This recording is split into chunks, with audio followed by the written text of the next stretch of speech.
नमस्कार, मैं हूं पवन त्यागी।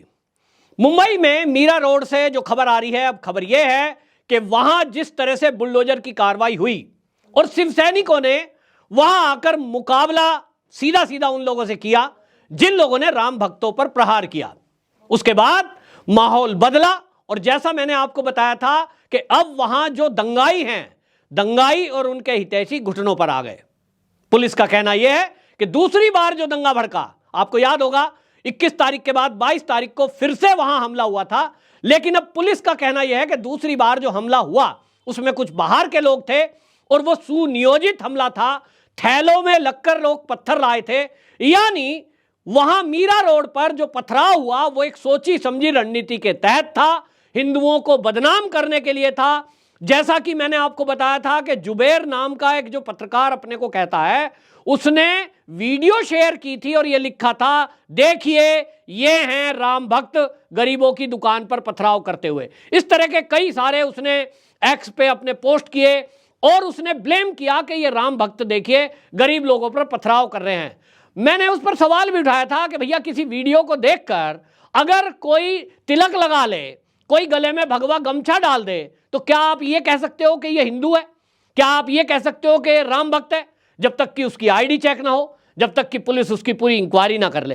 लेकिन एक नैरेटिव चलाया जाता है और हमने ये देखा है 2014 के चुनाव के बाद जिस तरह से भारतीय जनता पार्टी और मोदी को बदनाम करने के लिए वीडियोस वायरल किए जा रहे थे। देखिए गो भक्त जो है वो फला मुसलमान को मार रहे हैं, ये देखिए गो भक्तों ने और ये हिंदुओं ने ट्रेन में खाना खाते हुए एक मुस्लिम पे प्रहार कर दिया क्योंकि वो मीट खा रहा था, उसको गोमांस बता दिया। इस तरह से एक नैरेटिव चलाया जा रहा था और झूठ फैलाया जा रहा था। ठीक इसी तरह हिंदुओं को बदनाम करने के लिए मीरा रोड पर यह हुआ, यह पुलिस का कहना है। और पुलिस ने कहा कि यह सुनियोजित दंगा था, यानी दूसरी बार जो हमला हुआ वो सुनियोजित था। लोगों की पहचान कर ली गई है कि जो माहौल खराब करने की कोशिश कर रहे थे, जो मोटरसाइकिल पर आए, पत्थर थैलों में लेकर आए, आखिरकार उसके पीछे मंशा क्या थी। आपको याद होगा मैंने पहले भी वीडियो में बताया था कि भाई वहां कांग्रेस इस समय विपक्ष में है, भारतीय जनता पार्टी और शिवसेना की मिलकर के सरकार चल रही है। तो ये जो विपक्षी दल हैं, इनके पास भारतीय जनता पार्टी और जो असली शिवसेना है एकनाथ शिंदे की, इसको हराने के लिए कोई मुद्दा है नहीं। महाराष्ट्र के अंदर यानी मुंबई में बीएमसी का चुनाव आ रहा है और इस चुनाव को देखते हुए माहौल खराब करके भारतीय जनता पार्टी को बदनाम किया जाएगा, यह आशंका पहले से जताई जा रही थी। क्योंकि ये जो विपक्षी पार्टियां हैं, चाहे वो कांग्रेस हो, फिर चाहे वो शरद पवार की एनसीपी हो, फिर चाहे वो उद्धव ठाकरे की शिवसेना हो, इनके पास मोदी के विरुद्ध बोलने के लिए एक शब्द नहीं है, भाजपा के विरुद्ध बोलने के लिए एक शब्द नहीं है, एकनाथ शिंदे के विरुद्ध बोलने के लिए एक शब्द नहीं है। क्योंकि एकनाथ शिंदे जब से मुख्यमंत्री बने हैं महाराष्ट्र के, उन्होंने वो करके दिखाया है जो कभी बाला साहब ठाकरे जी की विचारधारा थी और उसी विचारधारा पर वो चल रहे हैं। पक्का शिवसैनिक, बाला साहब ठाकरे जी का पक्का शिष्य। उद्धव ठाकरे बाला साहब ठाकरे जी के बेटे हो सकते हैं, लेकिन उनकी विचारधारा पर 100% चलने वाला एक शिष्य होना और एक बेटा होना, दोनों में बड़ा फर्क है। तो उद्धव ठाकरे बाला साहब ठाकरे जी के बेटे तो ओबियसली हैं, लेकिन बाला साहब ठाकरे जी की विचारधारा को इंप्लीमेंट करने में कहीं ना कहीं महाविकास अघाड़ी सरकार जब वो चला रहे थे पूरी तरह विफल रहे थे। हमने देखा है पालघर में जो साधुओं की हत्या हुई तभी हुई थी कि जब उद्धव ठाकरे बाला साहब ठाकरे जी की संतान सीट पर बैठे थे सीएम की। और आज एकनाथ शिंदे हैं, इनके चलते जस्ट जैसे बुलडोजर चलाया गया, जिस तरह से जो दंगाई हैं उनके ऊपर कार्रवाई की गई, जिस तरह से तुरंत पुलिस एक्शन में आई और आज दंगा करने वाले राम भक्तों पर प्रहार करने वाले जेल में हैं। पुलिस के सूत्र यह कह रहे हैं कि फडणवीस साहब का आदेश आया है कि वीडियो और फोटो के माध्यम से एक एक हमलावर की पहचान की जाए, अभी जो गिरफ्त से बाहर हैं उन सबको गिरफ्तार किया जाए। और आपको मैं यह भी बता रहा हूं कि ये जो असली शिवसेना की सरकार आज महाराष्ट्र में चल रही है, ये लोगों को चिन्हित कर रही है। और आपको बता दूं कि जैसा योगी जी की तर्ज पर बुलडोजर चला, कानून परिवर्तन करने पर विचार चल रहा है ताकि योगी जी की तर्ज पे ही यहां दंगाइयों की प्रॉपर्टी भी जब्त की जा सके और उनके मकानों पे भी बुलडोजर चल जा सके। अभी तो देखो आपने बीएमसी की कार्रवाई देखी है कि जो अवैध अतिक्रमण किया हुआ था उन लोगों की अतिक्रमण पे ये बुलडोजर चला है, लेकिन महाराष्ट्र के शिवसैनिक, महाराष्ट्र की जनता ये मांग कर रही है कि योगी जी की तरह इन पत्थरबाजों के घर पे बुलडोजर चलना चाहिए। तो ये जनता की मांग भी है, समय की मांग भी है, क्योंकि जिस तरह से ये माहौल को खराब कर रहे हैं, जिस तरह से ये जो कट्टरपंथी हैं एक के बाद एक वीडियो पोस्ट करके उकसाने का काम कर रहे हैं, इनका एक सूत्री कार्यक्रम है कि किस तरह से ये भारत में इस तरह का माहौल खराब करें और 2024 में ये सिद्ध करें कि भैया मोदी तो मुस्लिम विरोधी है। और इनको लगता है कि दुनिया में बीजेपी को बदनाम करें, महाराष्ट्र में शिवसेना की सरकार को बदनाम करें, तो भैया ये चलेगा नहीं और ये चलना नहीं है। महाराष्ट्र में अभी सख्त कार्रवाई होना बाकी है। और आपको बताऊं कि जिस तरह से जनता ने मांग की है, वहां जैसा मैंने पहले कहा है, शिवसैनिक हमेशा से शेर ही होता है, शिवसैनिक शेर होता है। लेकिन उद्धव ठाकरे जब मुख्यमंत्री थे, वो शेर को उन्होंने पिंजरे में बंद रखा, या यूं कहें गले में पट्टा डाल के रखा।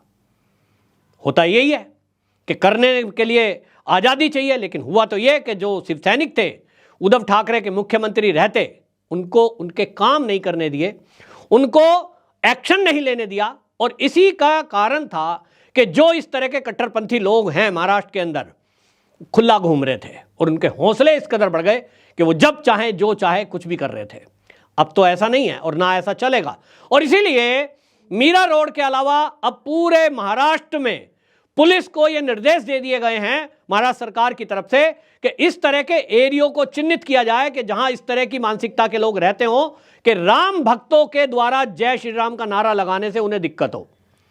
ऐसा कोई एरिया अब महाराष्ट्र में नहीं होगा जैसा यहां मीरा रोड में देखने को मिला। क्योंकि भारतीय जनता पार्टी की जो विधायक थी, वो उन्होंने जैन ने ये बताया था कि बैरियर लगा रखा था, आईडी चेक करते थे और कहते थे ये हमारा एरिया है, इसमें हिंदुओं की एंट्री नहीं होगी।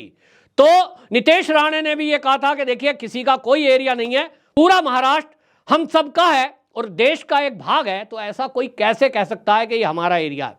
अब इसके लिए ऐसे लोगों को चिन्हित किया जा रहा है, ऐसे एरियो को चिन्हित किया जा रहा है। और अब आपको बता दूं कि ये जो अतिक्रमण है, इसको लेकर अब बीएमसी पर सवाल उठ रहा है कि आखिरकार बीएमसी के चलते यह अतिक्रमण हुआ कैसे। अभी तक बीएमसी कहां सो रही थी। अब ये अगर एक्शन नहीं होता और मुख्यमंत्री उप मुख्यमंत्री एक्शन में नहीं आते, तो क्या आप समझते हैं कि ये अवैध अतिक्रमण वाली दुकानें हटती। और इसीलिए महाराष्ट्र की जनता अब कह रही है कि बीएमसी के चुनाव में शिवसेना को उखाड़ फेंकेंगे भारतीय जनता पार्टी और असली शिवसेना को अब ये सत्ता सौंपी जाएगी। ये बता रहा है, जनता की मांग भी है। क्योंकि अभी आप देखिए जिस तरह से अयोध्या का फैसला आया, उसके बाद अभी श्रृंगार गौरी और ये ज्ञानवापी पर फैसला आया है। फिर से एक बार ऐसा लग रहा है कि देश का माहौल खराब करने में कुछ लोग लगे हुए हैं और इसलिए महाराष्ट्र की पुलिस को अलर्ट मोड पर रखा गया है। जो भी सोशल मीडिया और मीडिया पर इस तरह की कोई भड़काऊ पोस्ट डाल रहे हैं, उन पर निगरानी रखी जा रही है और यह तय कर लिया गया है कि एक एक को पकड़कर जेल में डाला जाए और उनके खिलाफ सख्त एक्शन लिया जाए जो भी इस तरह का काम करने की कोशिश कर रहे हैं। महाराष्ट्र में अब यह नहीं चलेगा। एकनाथ शिंदे ने यह सीधा संदेश दे दिया है, देवेंद्र फडणवीस एक्शन मोड में है और पुलिस के अधिकारियों को सख्त निर्देश है कि ऐसे लोगों को चिन्हित करके उनके खिलाफ कार्रवाई की जाए। आखिरकार राम के देश में राम राज्य ये कब आएगा? ये तभी तो आएगा कि जब आप खुलकर जय श्री राम के नारे लगा सकें। अगर ये महाराष्ट्र में नहीं हो सकता तो कहां होगा? महाराष्ट्र क्योंकि शिवाजी महाराज की धरती है, छत्रपति शिवाजी महाराज की धरती में अगर कोई आक्रमणकारियों की अपने को संतान बताकर माहौल खराब करने की कोशिश करेगा तो महाराष्ट्र का शिवसैनिक और महाराष्ट्र का सनातनी उसको सबक सिखाने के लिए काफी है। तो लेकिन साथ के साथ वो कानून का रक्षक भी है, कानून का पालन करने वाला है और इसीलिए उन्होंने पहल करने को कानून को कहा है। अगर कानून अपना काम कर रहा है, कानून के जरिए कार्रवाई हो रही है, तब शिवसेना और शिवसैनिक यही चाहती है कि भाई कानून का राज कायम हो, जैसा कि उत्तर प्रदेश में है। और उत्तर प्रदेश की तर्ज पर ही ये जो कट्टरपंथी सोच के लोग हैं इनके ऊपर कार्रवाई की जाए। तो अगले कुछ दिनों में अभी आप देखेंगे कि महाराष्ट्र के कई और एरिया में भी इस तरह का अतिक्रमण हटाने के लिए फिर से एक बार बुलडोजर चल सकता है और इस तरह की सोच रखने वाले लोगों पर सख्त एक्शन एक नाथ शिंदे सरकार लेने जा रही है। वंदे मातरम, जय श्री राम।